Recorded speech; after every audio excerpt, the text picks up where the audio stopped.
دل میں ہے یاد محمد، میرے ہونٹوں پہ ذکر مدینہ۔ 17ویں اور 18ویں پارے کی تلاوت سماعت کر رہے تھے۔ مختلف مضامین کی آیات کی تلاوت سماعت کی۔ اللہ تعالی ہمارا سننا، حافظ صاحب کا پڑھنا اپنی بارگاہ میں قبول فرمائے۔ 18ویں پارے کے اندر ایک ایسا مقام ہے جہاں اللہ تعالیٰ نے لاکھوں بایولوجی کی کتابوں اور لاکھوں میڈیکل سائنس کی کتابوں کا خلاصہ 2 سے 3 آیات میں بیان فرمایا ہے، اور ایسا بیان فرمایا ہے کہ آج تک جو سائنسدان ہیں وہ ان آیات کو پڑھ کر حیران ہو جاتے ہیں کہ 1400 سال پہلے قرآن نے یہ کیسی معلومات دی ہیں۔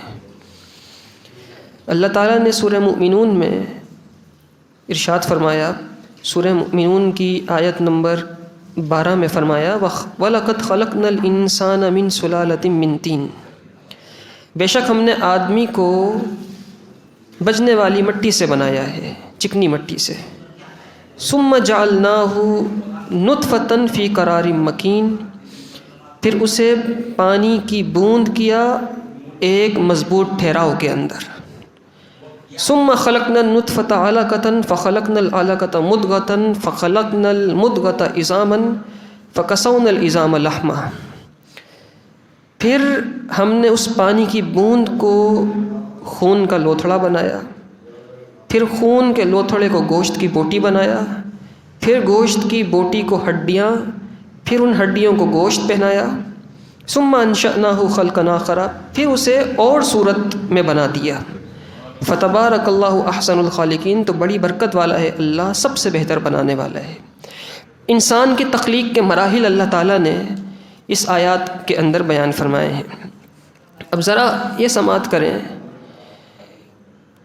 کہ یہ جو بچہ ہوتا ہے نا، جو ماں کے پیٹ کے اندر بچہ ہوتا ہے، اس کو ایمبریو کہتے ہیں، جنین کہا جاتا ہے اس کو۔ 17ویں صدی سے پہلے تک کسی کو ماں کے پیٹ میں ہونے والی تبدیلیوں کا علم نہیں تھا کہ ماں کے پیٹ میں بچہ بنتا کیسے ہے۔ 17ویں صدی میں مائکروسکوپ بنی، اور پھر جنین کا یعنی ماں کے پیٹ میں بچے کی پیدائش کے مراحل کا علم حاصل ہونا شروع ہوا آہستہ آہستہ، اور انسان کو پتہ چلنا شروع ہوا۔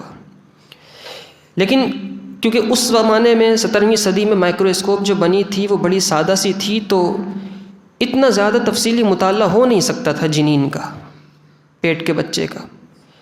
پھر 18ویں صدی گزری، پھر 19ویں صدی میں ایک سائنسدان آیا، اس نے 1914 میں 266 ایمبریوز جمع کیے، یعنی ماں کے پیٹ میں بننے والے بچے کی 266 مختلف صورتیں اس نے اس کی تصویریں بنائیں مائکروسکوپ کے ذریعے سے، اور پھر اس کا مطالعہ شروع کیا۔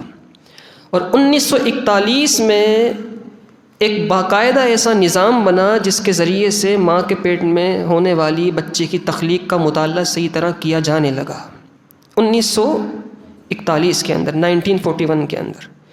پھر مزید ترقی ہوئی، اور 1971 کے اندر جا کے صحیح طرح سائنسدان ماں کے پیٹ میں ہونے والے بچے کے حوالے سے تبدیلیوں پر مطلع ہونا شروع ہوئے، یعنی آج سے سمجھیے کہ تقریباً 70 75 80 سال پہلے، اتنی کوئی پرانی بات نہیں ہے۔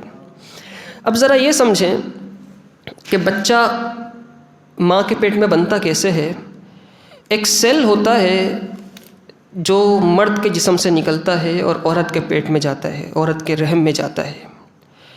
یہ جو مرد کا مادہ منویہ ہوتا ہے نا، جس کو سیمن کہتے ہیں، اس میں اسپمز ہوتے ہیں، اور یہ جو اتنا سا مادہ منویہ ہوتا ہے، اس اتنے سے مادہ منویہ کے اندر 2 کروڑ سے 4 کروڑ تک اسپمز ہوتے ہیں، اور سائنس یہ کہتی ہے کہ ایک بچہ پیدا کرنے کے لیے 1 اسپم کافی ہے۔ تو وہ کون سی ذات ہے جو اتنے سے مادہ منویہ کے اندر 2 کروڑ سے 4 کروڑ تک بچے پیدا کرنے کی صلاحیت پیدا کر دیتا ہے، اسپم اتنے سارے بنا دیتا ہے۔ اور یہ جب ماں کے پیٹ میں داخل ہوتے ہیں تو جاتے تو 2 کروڑ سے 4 کروڑ تک ہیں، لیکن اپنی منزل تک صرف 200 سے 2000 پہنچ پاتے ہیں، باقی زیادہ تر راستے میں گر جاتے ہیں، تھک جاتے ہیں، ٹوٹ جاتے ہیں، مر جاتے ہیں۔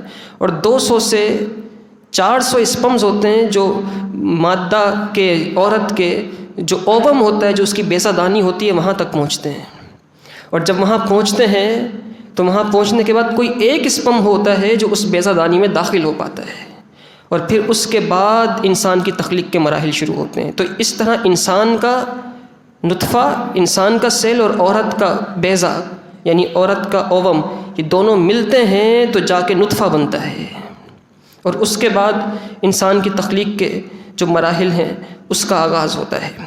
اللہ تعالیٰ نے قرآن مجید فرقان، سائنس آج کہتی ہے کہ ہم اس طرح دیکھتے ہیں کہ بچہ عورت اور مرد کے ملاپ سے بنتا ہے، نہ صرف عورت کے سیل ہوتے ہیں، نہ صرف مرد کے سیل ہوتے ہیں، دونوں کے سیل ملتے ہیں تو اس سے بنتا ہے، اور دونوں کے سیل مل کر ایک نیا سیل بنتا ہے جس کو بولتے ہیں نطفہ۔ یہ آج سائنس کو 70، 75، 80 سال پہلے بات پتہ چلی ہے۔ قرآن مجید فرقان حمید نے 30ویں پارے کے اندر اس بات کو ذکر فرمایا۔ اللہ تعالیٰ نے ارشاد فرمایا، من ای شیء خلقہ، کس چیز سے اللہ نے انسان کو پیدا کیا ہے؟ من نطفۃ خلقہ فقدرہ، نطفے سے پیدا کیا اور اس کی تقدیریں مقدر کر دیں، تقدیریں مقدر کر دیں، اس کے معاملات بنا دیے۔ اور پھر اس سے بھی زیادہ حیرت کن بات یہ ہے کہ جب مرد اور عورت کے سیلز ملتے ہیں، نطفہ بنتا ہے، جس وقت نطفہ بنتا ہے اسی وقت فیصلہ کر دیا جاتا ہے کہ لڑکا ہوگا یا لڑکی، اس کے بالوں کا رنگ کیا ہوگا، اس کی کھال کا رنگ کیا ہوگا، اس کی آنکھوں کا رنگ کیا ہوگا، قد کتنا ہوگا، یہ سارے فیصلے اسی وقت کر دیے جاتے ہیں جس وقت یہ دونوں ملاپ ہوتے ہیں، مرد کا اسپم اور عورت کا اووم ملتے ہیں، اس وقت یہ معاملات ہو جاتے ہیں۔ یہ جمع اور قربت کے پہلے ہفتے کے اندر یہ سارے معاملات ہو جاتے ہیں۔ قرآن مجید فرقان حمید نے اس بات کو بھی ذکر فرمایا من نطفۃ خلقہ فقدرہ، اللہ نے بچے کو، انسان کو نطفے سے پیدا کیا، فقدرہ، اور اسی وقت اس کی تقدیر بنا دی۔ فقدرہ، یہ عربی میں جو فا آتا ہے نا، فقدرہ، یہ علماء موجود ہیں، یہ جانتے ہوں گے، فا تاکید مال وصل کے لیے آتا ہے، فوراً جو کام ہوتا ہے۔ سائنس کہتی ہے مرد اور عورت کے نطفے ملتے ہیں، فوراً تقدیریں اور فیصلے ہونا شروع ہو جاتے ہیں۔ یہ آج سائنس کو پتہ پڑا ہے، اور قرآن اس وقت کے لیے فقدرہ، اسی وقت فوراً سارے اللہ فیصلے فرما دیتا ہے، سارے فیصلے اسی وقت فرما دیتا ہے۔ یہ 1971 کے بعد معلوم ہونے والی یہ باتیں ہیں۔ اور پھر اس کے بعد کیا ہوتا ہے؟ اس کے بعد یہ ہوتا ہے کہ آپس میں یہ سیل ملتے چلے جاتے ہیں، اور پھر سورہ نجم کی آیت نمبر 45 اور 46 کے اندر اللہ تعالیٰ نے اور واضح طریقے سے اس چیز کو ذکر فرمایا ہے۔ اب ذرا یہ جو قرآن پاک کی آیت کی آج ہم تلاوت سماعت کر رہے تھے، اس کی طرف ذرا دیکھتے ہیں۔ اللہ تعالیٰ نے فرمایا، وَلَقَدْ خَلَقْنَا الْإِنسَانَ مِنْ سُلَالَةٍ مِّن طِينٍ، بے شک ہم نے انسان کو بجنے والی چنی ہوئی مٹی سے بنایا، پھر اسے پانی کی بوند کیا اور ایک مضبوط ٹھہراؤ میں کیا، پھر پانی کی بوند کو لوتھڑا بنایا، خون کا لوتھڑا بنا دیا۔ لیکن خون کا لوتھڑا، نطفے کو خون کا لوتھڑا بنایا، اس کے لیے قرآن نے خاص لفظ ذکر کیا ہے، اور وہ ہے علقہ۔ یہ بہت توجہ کے ساتھ سننے والی بات ہے۔ علقہ عربی میں دراصل کسی عام چیز کو نہیں کہتے، کسی عام لوتھڑے کو نہیں کہتے۔ آپ نے نام سنا ہوگا، ایک کیڑا ہے، جونک کہتے ہیں اس کو، پانی پیتا ہے۔ اور اب تو جدید جو ہے وہ ذرائع طریقے آ گئے، لیکن پرانے زمانے میں یوں ہوا کرتا تھا، کسی کے جسم میں پھوڑا ہو جائے، دانہ ہو جائے تو جونک لگا دی جاتی تھی، اور وہ جونک خون چوس لیا کرتی تھی۔ تو وہ جونک جو کیڑا ہوتا ہے نا، اس جونک کو علقۃن کہتے ہیں، اور علقۃن معلق کے لفظ سے بھی بنا ہے، اس کا مطلب ہے لٹکا ہوا۔ قرآن کہہ رہا ہے کہ ہم نطفے کو علقہ کی صورت بنا دیتے ہیں، یعنی نطفے کو جونک کی صورت کر دیتے ہیں، اور یہ اتنا چھوٹا ہوتا ہے کہ ظاہری آنکھ سے دیکھا نہیں جا سکتا ماں کے پیٹ کے اندر۔ آج 1971 کے بعد جب سائنس نے ماں کے پیٹ کے اندر ہونے والی تبدیلیوں کا مطالعہ شروع کیا تو سائنسدان حیران رہ گئے کہ ہاں، نطفہ کے اندر جب پہلی تبدیلی آتی ہے تو وہ ایسا ہی بن جاتا ہے جیسا کہ جونک ہو۔ اس کی تصویریں ہمارے پاس موجود ہیں۔ یوں جب نطفہ ماں کے پیٹ میں بنتا ہے اور وہ علقہ بنتا ہے، لوتھڑا بنتا ہے، تو اس کی شکل یوں ہوتی ہے جیسے کوئی جونک ہو۔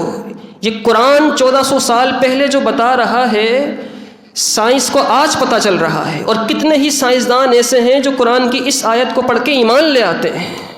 کتنے ہی میڈیکل سائنس کے ڈاکٹرز ہیں، وہ کہتے ہیں کہ قرآن کو کس نے بتایا کہ ماں کے پیٹ میں جب بچہ بنتا ہے تو اس کی شکل اس جونک کی طرح ہوتی ہے ابتدا میں، اس کا جو ابتدائی درجہ ہوتا ہے وہ اتنا چھوٹا ہوتا ہے کسی عام مائکروسکوپ سے دیکھا نہیں جا سکتا۔ پھر فرمایا کہ ہم اس لوتھڑے کو مدغہ بناتے ہیں۔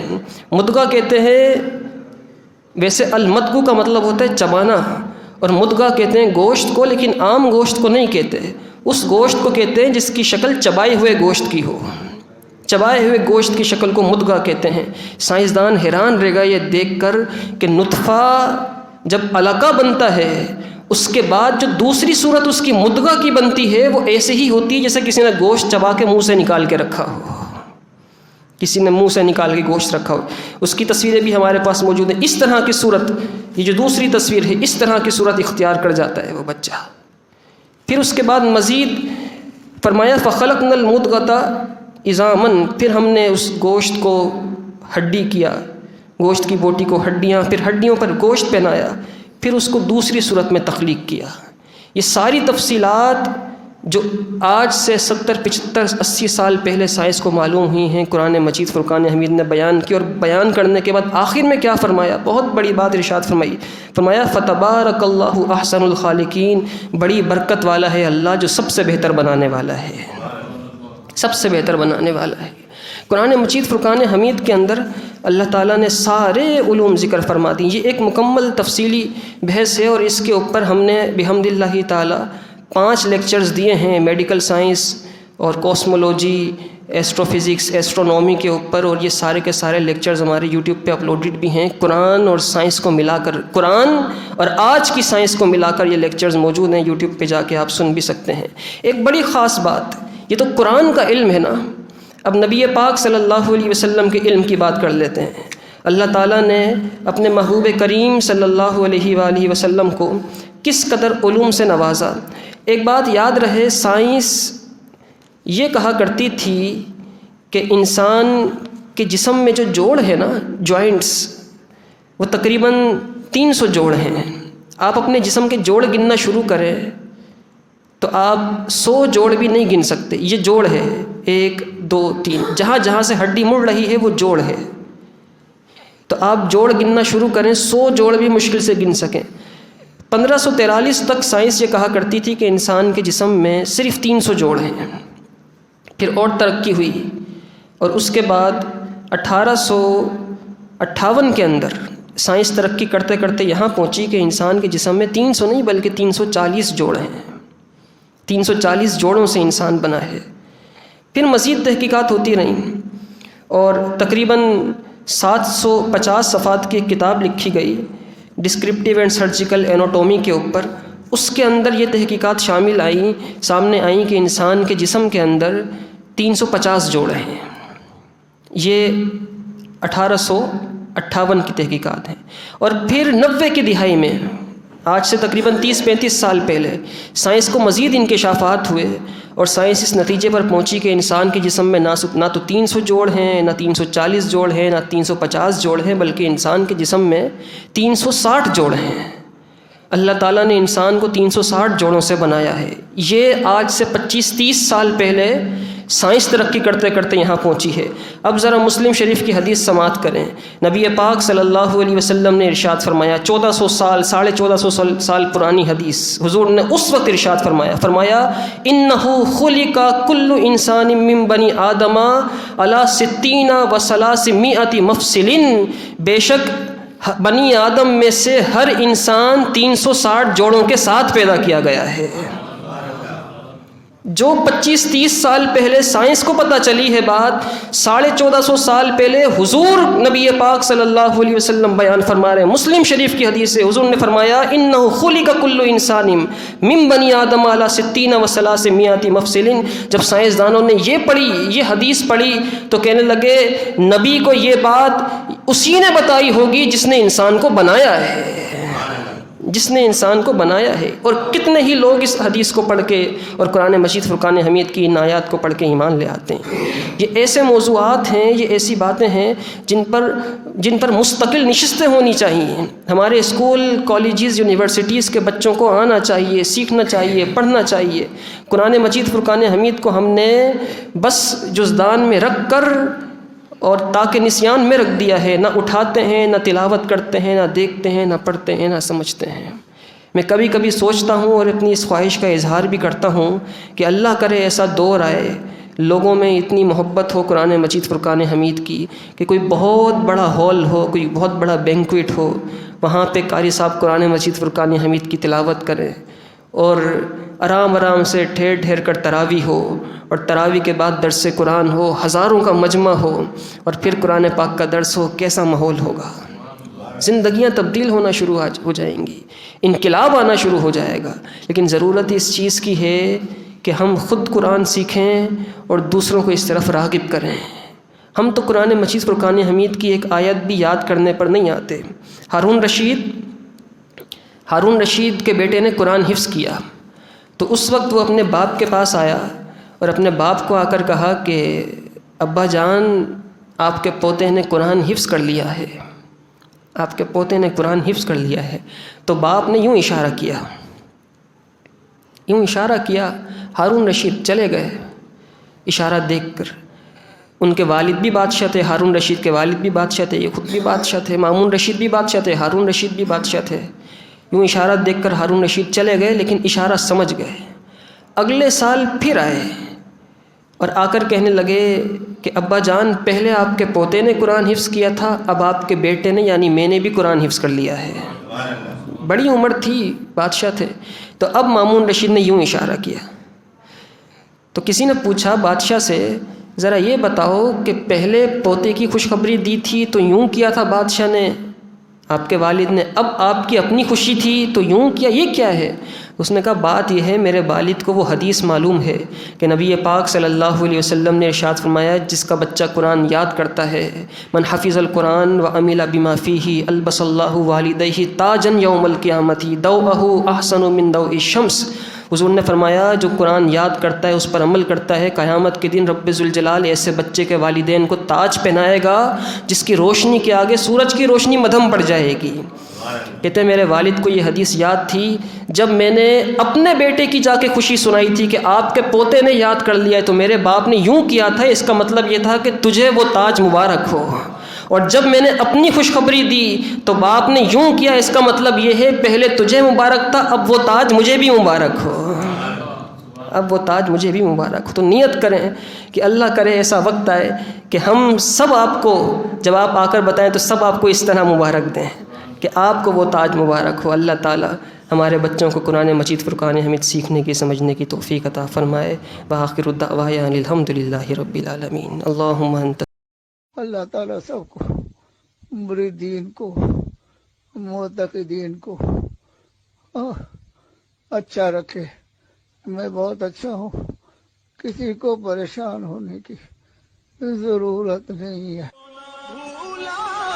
ہم غریبوں کو رضا یا دوسری اپنی عادت کی